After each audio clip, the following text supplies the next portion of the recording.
Good afternoon, everybody. Thank you so much for joining. I'm going to mute myself just for a second while we give all of the participants an opportunity to join, so don't mind the silence.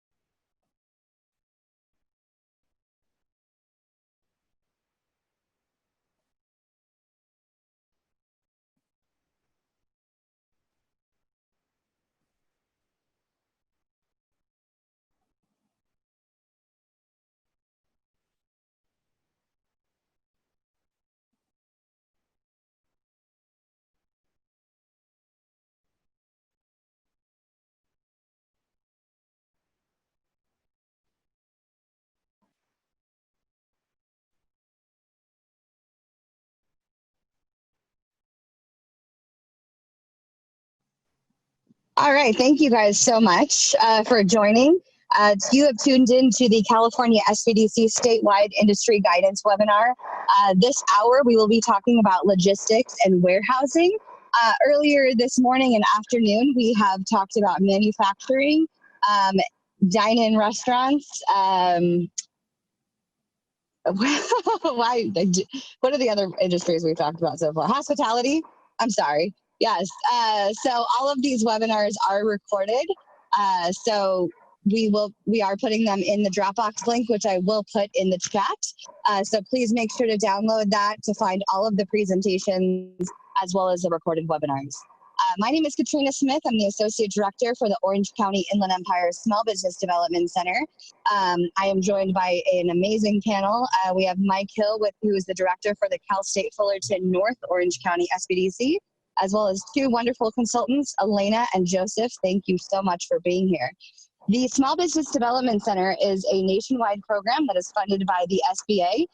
The California SBDCs are funded by the state of California through the Governor's Office of Business and Economic Development. All of our resources are at no cost because we are your federal and state taxpayer dollars at work. So please utilize all of our resources, including these webinars, all of our trainings and programmings, and really the core of what we do, which is the one-on-one consulting. Across the state, we have over 1,000 consultants that can assist you in your business, including implementing these statewide guidances and checklists, as well as recovering through the COVID-19 pandemic, hiring back your employees safely, or just in general, reopening your doors or projecting your cash flows, your e-commerce strategy, all of it. We have experts. So please visit californiasbdc.org to find your local SBDC, and we will pair you up with a consultant.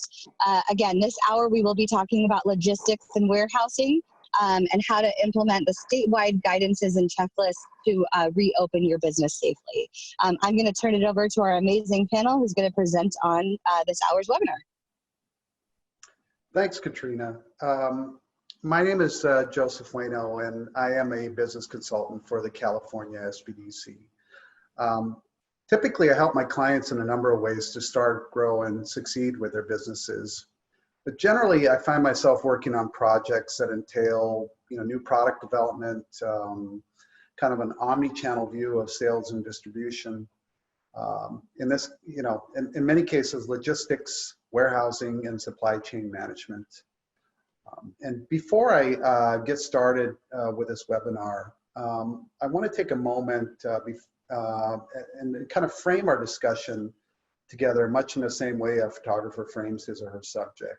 Experienced photographers always make it a point to familiarize themselves with their equipment, the subject, and they always take notes and refer to these notes. And the purpose of this webinar, much in the same way, is to familiarize you with where to find this information and how to apply the state of California COVID-19 guidance for logistics and warehousing.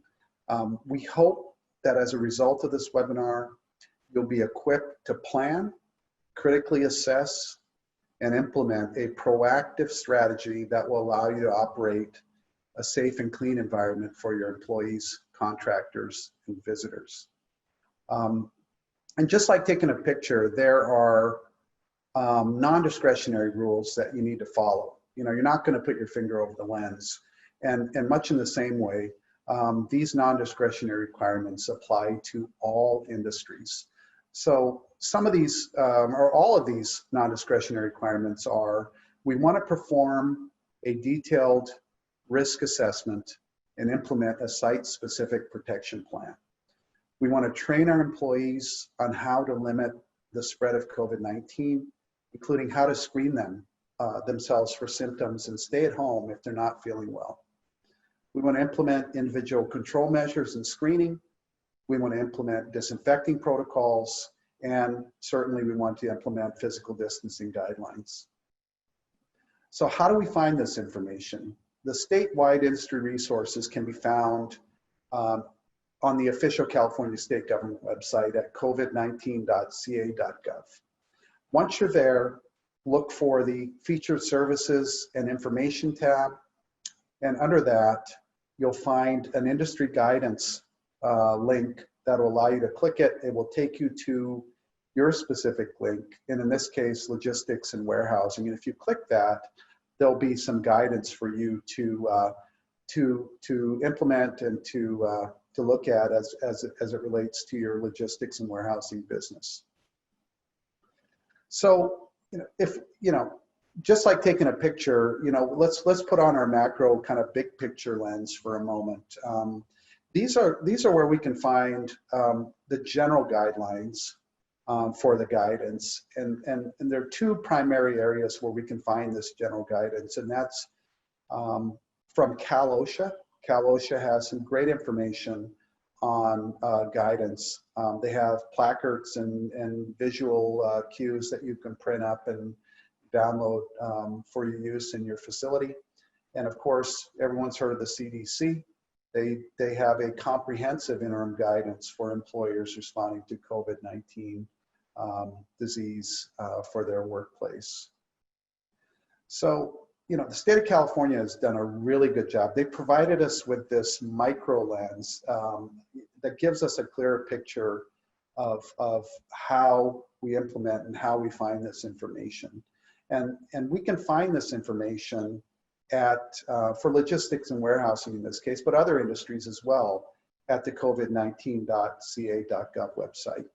And in addition to that, there is a checklist for each industry, and in this case, again, for logistics and warehousing, that allows you to view this, print it out, and it really serves as the backbone for the written assessment or written worksite plan that we want to have in place when we open up our business.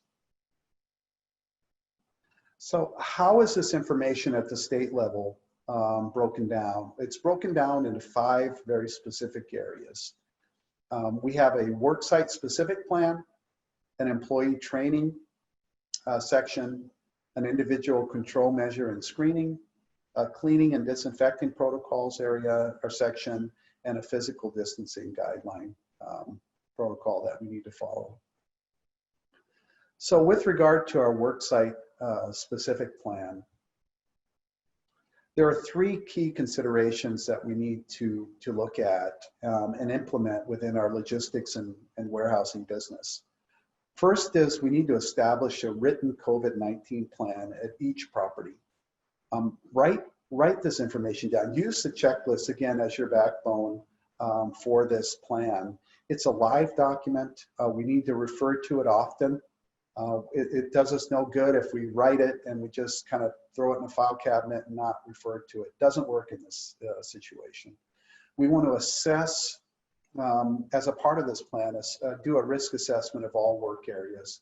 We want to make sure, you look through the logistics and warehousing that you're doing and look at some of the areas that might present itself as a risk.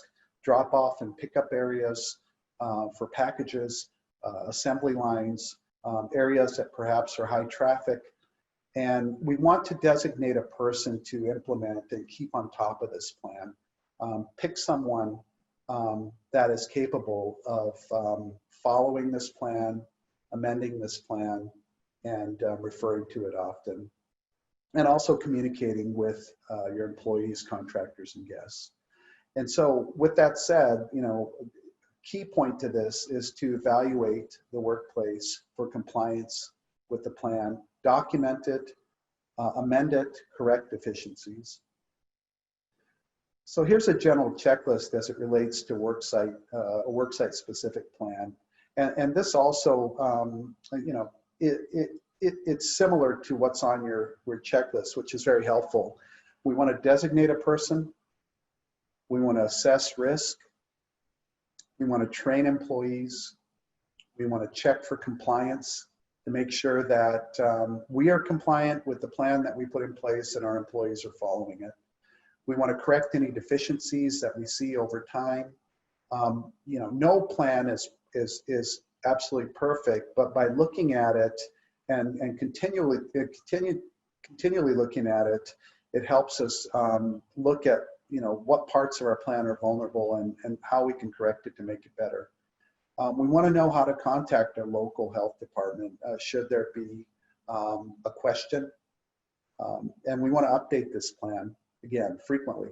The situation is that guidance changes pretty frequently, and we want to be in tune with this and implement this and amend our worksite plan accordingly.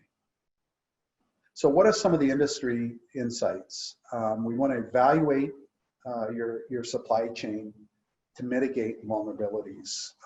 And with logistics and warehousing, it's critical because we have a lot of packages coming in and out of the facility. We want to ensure that those packages that come in and those packages that leave are clean and safe. For example, if you have a package arrival, we want to make sure that that box is located in a designated drop-off area. We want to make sure that we empty the contents of that box and we dispose of that box in recycling just as quickly as we can. We want to communicate right. Leadership should be a source of truth. So be very transparent with how we communicate our worksite plan to not only our employees, but to the contractors and visitors to our facility. So next, let's move on to employee training. So some of these may seem very common sense, and they are common sense, but we need to make sure that we're following these, particularly now with COVID-19. You want to make sure that you frequently hand wash with soap and water for at least 20 seconds. And communicate to your employees that this isn't just when you arrive and when you leave, it's frequently throughout the day. You want to keep physical distancing both on the work floor and off work time in terms of break rooms, lobbies, so on and so forth. You want to use proper face coverings, proper gloves, PPEs, gowns if necessary.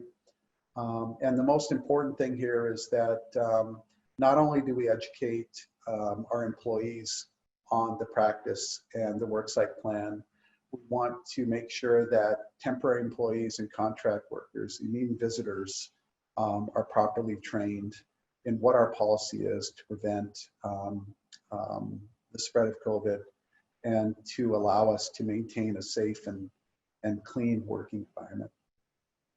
So know how to communicate and when to seek medical attention, discuss the importance of hand washing, review the importance of physical distancing, and discuss proper use of PPEs or protective equipment, gloves, masks, gowns, caps, perhaps.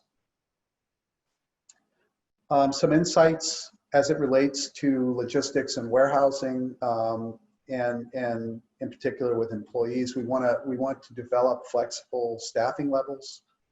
We want to be able to communicate the ramp ups and ramp downs in order to mitigate the spread of COVID. We want to create, again, pick up and drop off areas that are contactless, inbound and outbound deliveries and freight. We want to make sure that we have some visual cues to the people picking up and delivering that it's okay to leave those items in this designated space without a signature. So let's move on to individual control measures and screening.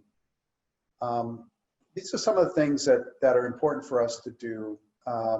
for, again, our employees, contractors, and guests. We want to be able to provide temperature or some type of symptom screening before entering the property. And in some cases, we also want to do this before employees, guests, and visitors leave the property as well. We want to ensure that we all have required protective equipment while in the facility. And we can't assume that everyone will. So we want to have these PPEs available for use while in your logistics and warehousing facility. We want to screen everyone upon arrival, make sure that they sanitize and clean their hands properly, and make sure that they're wearing a mask, and prominently display all appropriate signage throughout the facility. These are, signage, visual cues, perhaps something on the floor, certainly on the wall. So it makes it very clear that you're taking the necessary steps to keep, the people that are within your logistics and warehousing facility clean and safe. So again, provide temperature checks, symptom screening. We want to encourage hand washing and use of hand sanitizers. We want to provide and train on proper use of personal protective equipment. Again, don't make the assumption that everybody has it. Make these available for everyone to use. And we want to communicate our plan very clearly and very deliberately, and communicate it frequently. Key considerations for logistics and warehouse. These are critical in the type of environment that you operate. You want to wear and provide face coverings for everyone.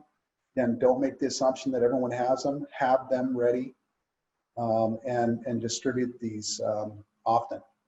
We want to screen and restrict our facilities to non-essential workers. We want to make sure that if someone doesn't need to be at your facility, they really don't need to be there. Don't have them there. We want to post signage and visual cues with our policies and guidelines, and we want to ensure that all required PPEs are available for employees and our contractors and guests. So, in terms of individual control measures and screening, here's a general checklist. Again, we delve a little bit deeper into this, but protocols that we need to take when entering the work facility. We want to make sure that our employees have the proper face covers and masks, PPEs. We want to follow physical distancing policies, not only on the work floor, but also in the non-work areas like our break rooms and lobbies. We want minimal contact with our fellow employees, contractors, and guests. If there are areas that employees congregate, we want to keep these areas free of congregation. And if we need to convey information, we want to make sure that that's done in a way that's deliberate, maybe 3 employees at a time that are 6 feet apart. And work through your staff to make sure that everyone gets the word. You want to avoid sharing tools, and in logistics and warehousing, that's difficult. The box cutter, the tape gun.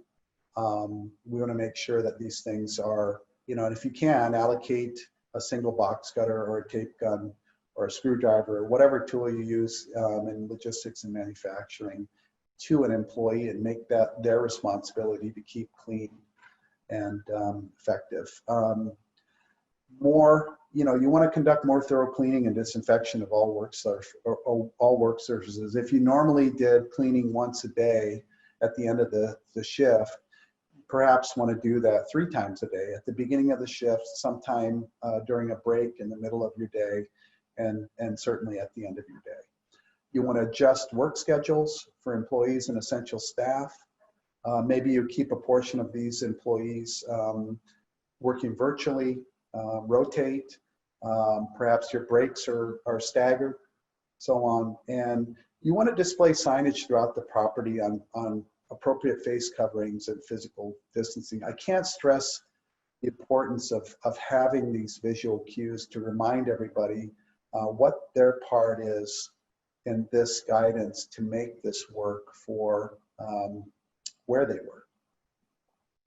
So here are a couple trends when it comes to individual control measures and screening. The industry insights, if you will. You know, in logistics and warehousing, it's just the innate nature of the business to have people close together, either on an assembly line to pick and pack packages.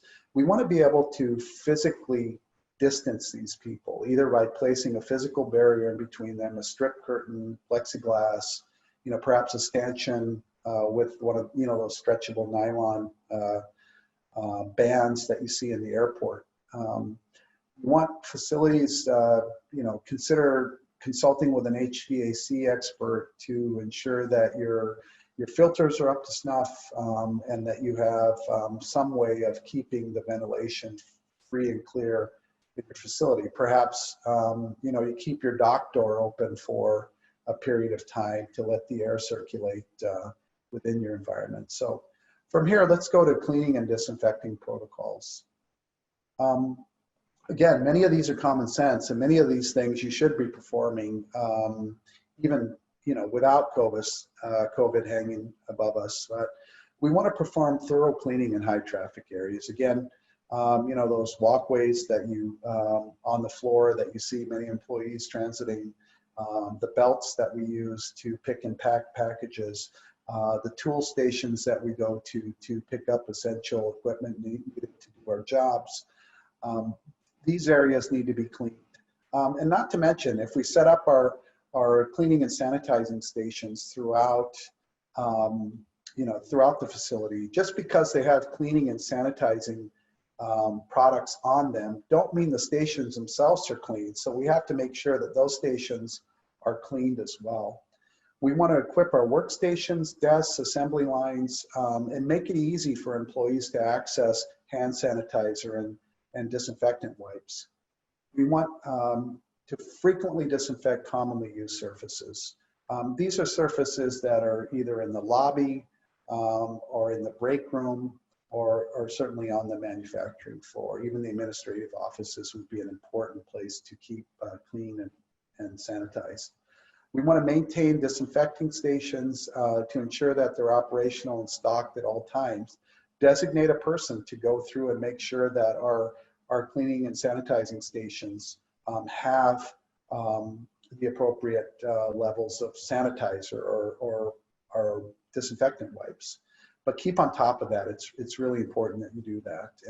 And make sure that the cleaning chemicals that you're using or employing in your business are all approved for use against COVID-19. And the EPA does provide a approved list for that.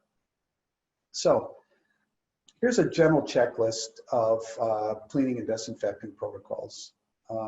We want to conduct frequent cleaning and disinfecting between shifts. Perhaps add an additional cleaning and disinfecting cycle within the shift. We want to do it between workstation users. So if they're on break, that would be a perfect time to clean the workstation that they're using while they're on break. Not only that will that keep that clean in between you know, during the course of the day, but the worker will not be there and allow you to operate freely to clean that area. You want to, you know, certainly have hand sanitizers and other cleaning supplies available at all times and stocked.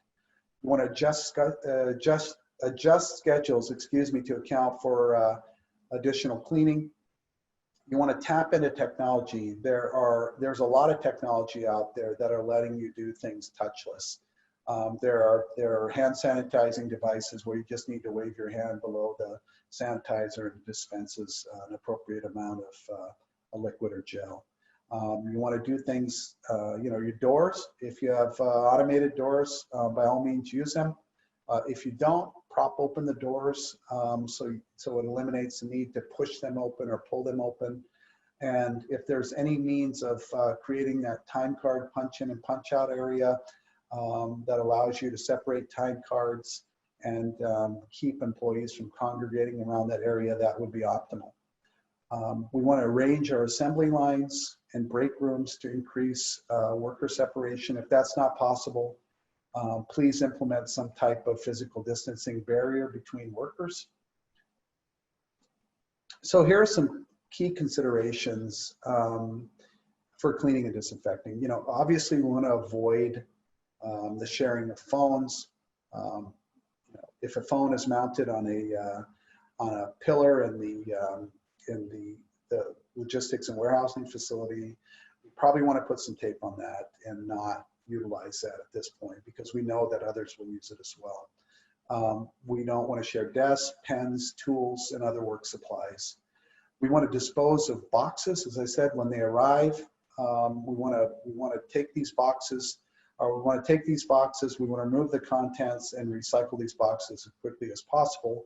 For boxes that arrive, we want to make sure that these boxes are, take a disinfectant wipe it down, make sure it's clean before you actually integrate it in your facility or before you ship it out. You want to designate the factory floor into cleaned and cleaning needed areas. So the equipment goes in this area that is cleaned, so workers are safe and feel secure that they can use these. And you also want to create a cleaning needed area where workers know not to use these areas because they've yet to be cleaned. And consider, you know, a portable high efficiency air cleaner. Could be as simple as installing HVAC, you know, installing a filter in your HVAC to keep the air clean. Prop open loading dock door to keep some air circulating in your work environment. And it's critical that if you have any single-use collateral items like paper or brochures that you know, if someone uses them or looks at them, toss them. Have a trash can there that is clearly marked. Please dispose of these items once you view or use. And you know, a lot has been done here digitally with QR codes.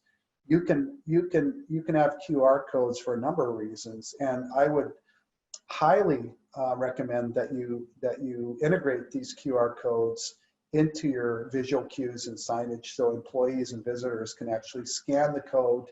It'll download into their phone and they'll get instructions about whatever it is you're trying to convey, whether it's company information or, hey, you need to wash your hands for 20 seconds, wear a mask. It just reinforces the idea of how important this is and critical it is to keeping your work environment safe and clean. So again, we want to clean and sanitize equipment between shifts. We want to provide and locate hand sanitizers. We want to consider improvements to upgrade our ventilation. If that's not a possibility, keep windows and doors open. We want to install hands-free cleaning and disinfecting devices where possible, and embrace technology. Technology can be our friend in this situation, and implement and look into QR codes and so on. So here are some trends with cleaning and disinfecting protocols. We want to increase training protocol, not only within our facility, but make it a point to engage your employees virtually. Get them on a call and talk about what we need to do or what the plan is about to make it safe. And what that will do is not only inform them about the steps you're taking to keeping them safe, but it really provides a level of trust there that needs to be in place to make your employees come back and feel safe. And you know, in that case. So, and we also want to use you know, alcohol-based wipes and sprays that are at least 70% alcohol or more to keep these surfaces clean. And 70% or more is important because these are the guidelines that the CDC you know, instruct us to follow. Increasing screening protocol. It's really good that you have a protocol in place where you can actually question your employees and do it in appropriate languages. If you have employees that that perhaps you know, English isn't their first language, I would make it a point of creating these guidelines in a second language if it's appropriate, and be able to have someone in the logistics and warehousing facility that can communicate these worksite plans and guidance in a language that your employee can understand. So lastly, we're looking at physical distancing guidelines.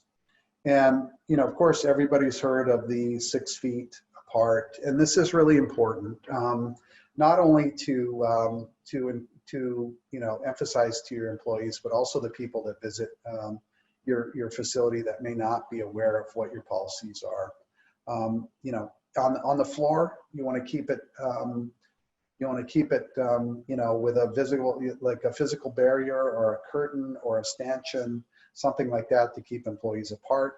In the lobby or the break room, you want to have some visual cues there on the floor, on the tables of where you can sit and how you should walk or the direction you should walk in.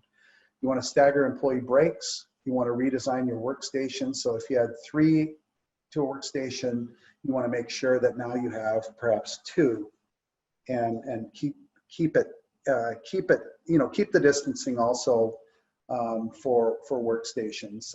You want to, you know, try to at all costs prevent or mitigate congregating in high traffic areas. You want to avoid handshakes, and you want to eliminate person-to-person contact when you receive and you deliver goods.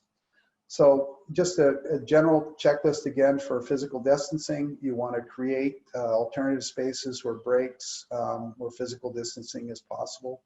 You want to adjust in-person meetings. Again, embrace Zoom, embrace Google Meet. If you can do these things and instruct your employees, do it virtually. You don't need to have them congregating on the work floor to give them some type of instruction.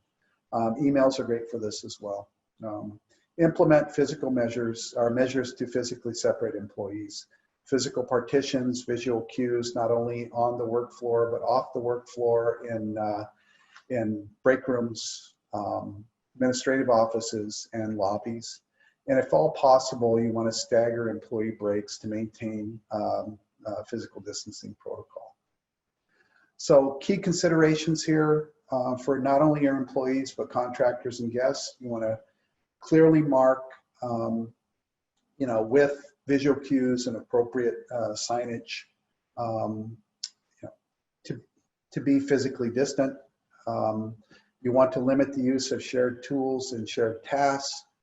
You want to make sure that the doors that you're using mitigate group use. So, you know, perhaps you want to create a flow path in your logistics and warehousing facility that you have one way in and one way out. You want to make sure that these doors are either propped open or automatic in terms of how they open to limit the amount of touch contact that you have on these doors.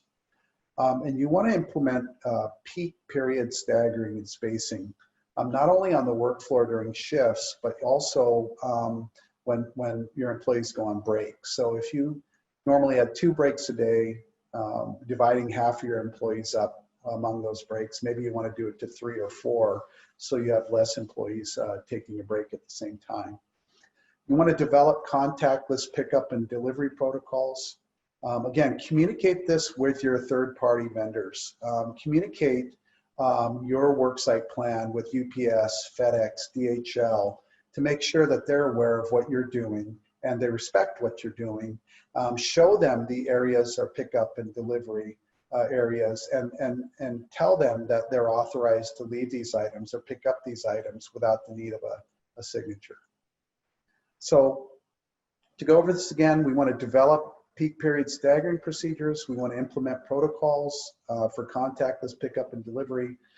We want to limit the number of people riding in factory floor vehicles. I've visited a number of logistics and warehousing facilities that have, you know, these golf carts, if you will, that are running through these facilities. You want to make sure that these are limited to 1 person per cart, and make sure that they're cleaned before the employee rides and after they are finished riding. You want to clearly mark appropriate physical distancing in work and rest areas, elevators, lobbies, break room facilities. Industry insights, you know, a lot of the manufacturing logistics our manufacturing, or excuse me, logistics and warehousing are going to plexiglass barriers. Employees are wearing face shields. You want to do social distancing or physical distancing signage on factory floors, break rooms, lobby areas, not only at eye level, but also at floor level. You can put them on floors. You can put them above head.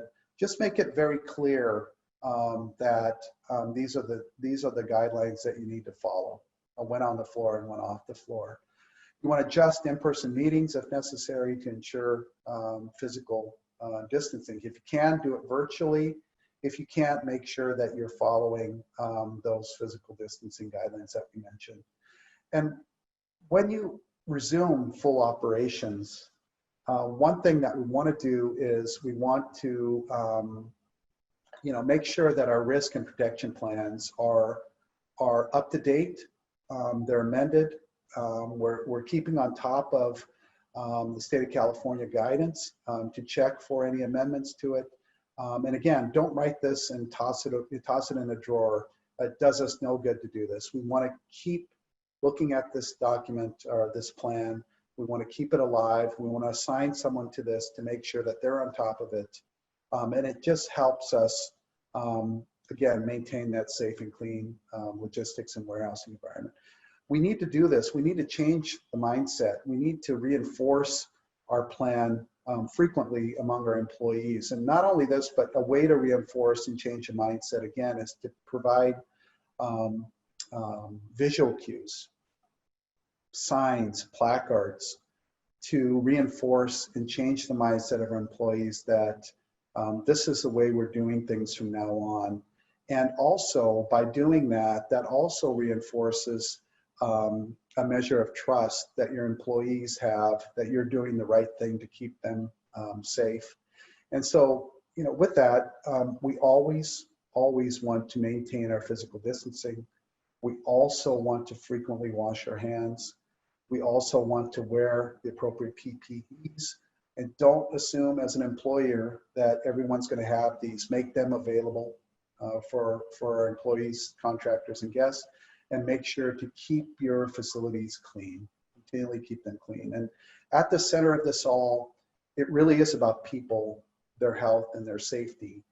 And we should operate and lead through establishing trust. And the way we do that is being very transparent and having a deliberate plan in place that not only we can refer to, but our employees can refer to. And with that, that's the end of this my presentation in this webinar.